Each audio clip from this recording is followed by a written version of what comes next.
Hello everyone. आज की video में हम डिस्कस करने वाले हैं एचपीटीजीटी कमीशन एग्जाम का एक पर्टिकुलर एक सब्जेक्ट है चाइल्ड डेवलपमेंट एंड पेडागोजी। इसके सिलेबस को हम डिटेल्ड वे में इस वीडियो में डिस्कस करेंगे। इस सब्जेक्ट को लेके काफी कंफ्यूजन रहता है बच्चों को कि क्या पूछा जाता है और क्या आता है एग्जाम में, क्योंकि जब आप सिलेबस देखते हैं तो वहां पे सिर्फ बीएड पोर्शन को उन्होंने कवर किया होता है। बट जब एग्जाम में क्वेश्चंस देखे जाते हैं तो वो क्वेश्चंस ऐसे होते हैं जो आउट ऑफ दी सिलेबस होते हैं। सो आज की वीडियो में आपको बहुत हेल्प मिलने वाली है और आपको पता चलेगा कि कैसे कैसे ये क्वेश्चंस आए हैं, बिकॉज ये जो आपका प्रीवियस ईयर का पैटर्न है उसके ऊपर बेस्ड है ये video. So let's get started और इस वीडियो को आप एंड तक देखिए, आपको बहुत हेल्प मिलेगी। जैसे कि आपका जो फर्स्ट पार्ट है दैट इज साइकोलॉजी पार्ट में आपका वही सिलेबस रहेगा जो कि आपका बीएड पार्ट है। अब यहाँ पे आपको बीएड पार्ट के बारे में पूरा नॉलेज होना चाहिए, जो कि आप अपने टेट के एग्जाम से नॉलेज ले लेते हैं। इस साइकोलॉजी पार्ट में सभी चाइल्ड डेवलपमेंट थ्योरीज आपको देखने को मिलेगी। मैं फिर से दोहरा रही हूँ, जो बीएड पोर्शन है वो साइकोलॉजी पार्ट से ही जुड़ा है।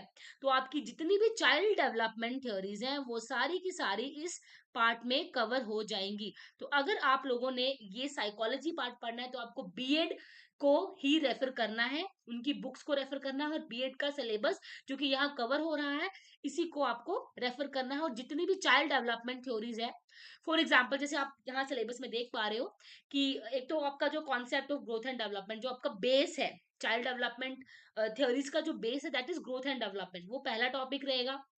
लर्निंग की थ्योरीज है, फैक्टर्स अफेक्टिंग लर्निंग है, हेरिडिटी एनवायरनमेंट, इंडिविजुअल डिफरेंसेस जो बेसिक टॉपिक्स है आपके वो हो गए। पर्सनैलिटी की थ्योरीज है, पर्सनैलिटी का असेसमेंट कैसे किया जाता है वो भी इसमें आएगा। इंडिविजुअल डिफरेंसेस को लेके इसमें क्वेश्चंस आ सकते हैं। इंटेलिजेंस की थ्योरीज, असेसमेंट ऑफ इंटेलिजेंस, जिसमें आपको इंटेलिजेंस के टेस्ट पढ़ने को मिलते हैं और आपको इसमें से क्वेश्चंस ऑलरेडी आए हैं। लर्निंग डिसेबिलिटीज क्या होती है इसके बारे में आपको क्वेश्चंस आ सकता है। Concept and ways of adjustment ये भी एक टॉपिक है। टीचिंग लर्निंग प्रोसेस क्या होती है, मोटिवेशन क्या होता है, मोटिवेशन की थ्योरीज क्या कौन कौन सी है वो हमें सब पढ़नी है। ठीक है, सोशलाइजेशन एक ऐसा टॉपिक है, इसको भी हमें पढ़ के जाना है। मेमोरी है एंड इमोशंस है। ये जो बेसिकली ये जो पार्ट है साइकोलॉजी पार्ट जो है ये बीएड पोर्शन से ही रिलेटेड है और इसमें सभी चाइल्ड डेवलपमेंट थ्योरीज इसमें कवर हो जाएंगी। क्लियर। नेक्स्ट जो पार्ट है ये भी आपको ऑलमोस्ट आपको थोड़ा बहुत आइडिया रहता है कि लर्निंग एंड पैडागोजी। देखो ये जो साइकोलॉजी पार्ट था चाइल्ड डेवलपमेंट थ्योरी जिसकी हम बात कर रहे हैं, इसमें ज्यादातर क्या देखा गया है कि आपको यहाँ पे ज्यादातर फैक्चुअल क्वेश्चंस आते हैं। इस पार्ट में से हमने जो देखा है वो आपको फैक्चुअल क्वेश्चंस पूछे जाते हैं। But next part, second part learning and pedagogy, इसमें अगर हम देखें तो ज्यादातर आपको कॉन्सेप्चुअल क्वेश्चंस यहाँ पे आएंगे। आपको यहाँ पे कॉन्सेप्चुअल क्वेश्चंस पूछे जाते हैं, ये ध्यान रखना। सो जैसे जो टॉपिक इसके अंडर कवर होंगे वो है child, how child think and learn, basic processes of teaching and learning, strategies और मेथड्स इसमें आ सकते हैं। Child as a problem solver, cognition and emotion, motivation and learning, इनके आपस में कोरिलेशन क्या है, इनका आपस में रिलेशनशिप क्या है, इससे थोड़े से पेडागोजिकल एंड कॉन्सेप्चुअल क्वेश्चंस बनेंगे। फैक्टर्स कंट्रीब्यूटिंग टू लर्निंग कौन कौन से हैं, असेसमेंट क्या होती है, सीसी ही क्या होता है, formative summative assessment, different type की असेसमेंट्स है, assessment of for as learning क्या है, ये सब इस पार्ट में हम कवर करेंगे। नेक्स्ट जो है इसमें वो है एक्सेप्शनल चिल्ड्रन, जिसको हम बोलते हैं children with special need, CWSN। तो चिल्ड्रन विद स्पेशल नीड में वो सभी कैटेगरी आएंगी जो बच्चे हमारे एक्सेप्शनल बच्चे हैं। ठीक है, इंक्लूसिव एजुकेशन है नेक्स्ट टॉपिक। इसको इसमें हमें इंक्लूसिव एजुकेशन की फिलॉसफी पढ़नी है कि what is the philosophy behind inclusive education. तो ये हमें डिटेल में देखना है और इसमें कुछ एक्ट्स हैं वो भी हमें पढ़ने हैं। लास्ट है इसमें education of learners from diverse background. अब जो देखिए जो बच्चे फ्रॉम डाइवर्स बैकग्राउंड है उनके लिए हमारे लिए कुछ प्रोविजंस, उनके लिए कुछ प्रोविजंस बनाए गए हैं। इसमें हमें उन प्रोविजंस को पढ़ना है, उनके लिए कुछ स्ट्रैटेजीज बनाई गई, उनकी पैडागोजी कैसी रहेगी, हमें ये इस टॉपिक को पढ़ना है। तो ये जो टॉपिक रहेगा ये थोड़ा सा कॉन्सेप्चुअल रहेगा और ऐसा नहीं है इसके लिए अलग से आपको पढ़ना पड़ेगा। इट मीन्स कि इसके लिए अलग से क्लासेस होंगी। ये हम फर्स्ट पार्ट को रिलेट करके ही पढ़ेंगे तो आपको बहुत हेल्प मिलेगी।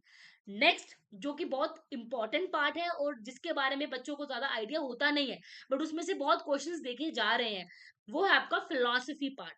फिलोसफी पार्ट वो पार्ट है जिसमें आपके एजुकेशन जो फिलोसफी के साथ जुड़ी है वो कवर होगी। जैसे इसमें जो है एजुकेशन फॉर वैल्यूज, हमें डिफरेंट वैल्यूज बच्चे को पढ़ानी है, वो हमें पढ़नी है with reference to national education policy 2020। ये ध्यान रखना, with reference to national education policy 2020 NCF 2022-23, हमें इसके रेफरेंस को लेके हमें ये टॉपिक कवर करना है। नेक्स्ट है कंट्रीब्यूशन ऑफ ग्रेट एजुकेटर्स, जो जो एजुकेटर्स ग्रेट एजुकेटर्स उनके कंट्रीब्यूशन को पढ़ना है। Development of education system in India, C यहाँ पे क्या रहेगा, from Vedic period that is our ancient period, वहां से लेके जो हमारा अभी न्यू एजुकेशन सिस्टम है यहाँ तक हमें पूरी डेवलपमेंट को पढ़ना है, एक order wise sequence wise.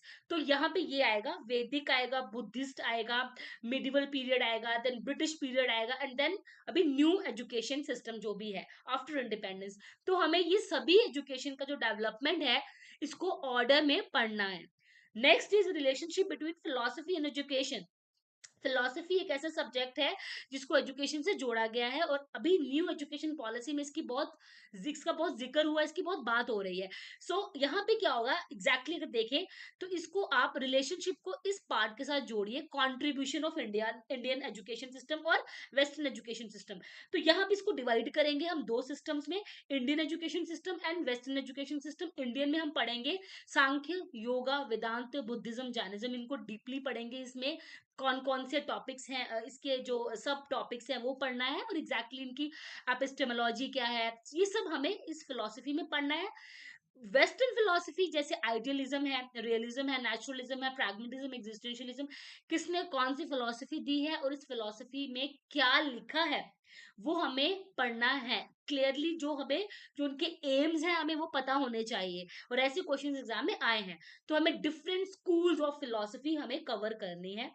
Next contribution of educational thinkers, जो इंपॉर्टेंट एजुकेशनल थिंकर्स हैं जैसे कि Mahatma Gandhi ji, Swami Vivekananda ji, Jiddu Krishnamurthy, Paulo Frere, Froebel, मुंटेंसरी, Savitribai Phule, इन सब जो भी हमारे एजुकेशनल थिंकर्स है, आप मैंने पहले आपको बोल दिया कि इसको आप रेफरेंस लीजिए एनसीएफ और एनईपी से। जो वहां पे रेफरेंस के साथ आप अगर आप इन टॉपिक्स को पढ़ोगे तो आपको क्लियरली दिखेगा कि क्या क्या एग्जाम में क्वेश्चंस आ सकते हैं। ठीक है, तो हमें ये एजुकेशनल थिंकर्स को भी डिटेल में पढ़ना है। लास्ट जो रहेगा topic, second last sorry, that is John Dewey. John Dewey की जो फिलोसफी है that is pragmatism. John Dewey की फिलोसफी क्या है, क्योंकि उनका बहुत ज्यादा कंट्रीब्यूशन है एजुकेशन में, तो हमें वो भी पढ़ना है, और उनकी फिलोसफी प्रैग्मेटिज्म है उसको भी हमें पढ़ना है। लास्ट अब आया जो वो है कमिटीज एंड कमीशन। जो भी कमिटीज कमीशन है before independence and after independence, ये यहाँ पे लिख देती हूँ कि यहाँ पे हमें पढ़ना है बिफोर एंड आफ्टर इंडिपेंडेंस। तो हमें ये दोनों को बहुत डिटेल में पढ़ना है, before and after independence. Okay, independence, ठीक है। बिफोर एंड आफ्टर इंडिपेंडेंस जो पॉलिसीज रहेंगी, जो कमीशंस रहेंगी, जो एक्ट्स आए हैं, जो डिफरेंट प्रोग्राम्स आए हैं, वो हमें सभी के सभी पता होने चाहिए। उनको ईयर वाइज आपको याद रखना है, उनके ऑब्जेक्टिव्स याद रखने हैं, और कुछ कुछ की रिकमेंडेशंस हमें याद रखनी है। सो ये ऐसे डिटेल सिलेबस हमें कवर करना है जब हम इस एग्जाम की तैयारी कर रहे हैं। तो इसकी प्रेपरेशन के लिए याद रखना, आपको सिर्फ फिलोसफी या एक साइकोलॉजी कोई एक पार्ट नहीं पकड़ना है, हमें यहाँ पे हर एक पार्ट को डिटेल वे में पढ़ना है। उनके जो टॉपिक्स हैं जो हमने यहाँ मेंशन किए हैं, ये आपको कवर करते हुए जाना है। सो आई होप आपको ये वीडियो अच्छी लगी हो, आपको इससे बहुत ज्यादा हेल्प मिली हो। और अगर अभी भी आपको कोई डाउट है या कोई आपके क्वेश्चंस हैं तो आप कमेंट बॉक्स में लिख सकते हैं। Thank you so much for watching.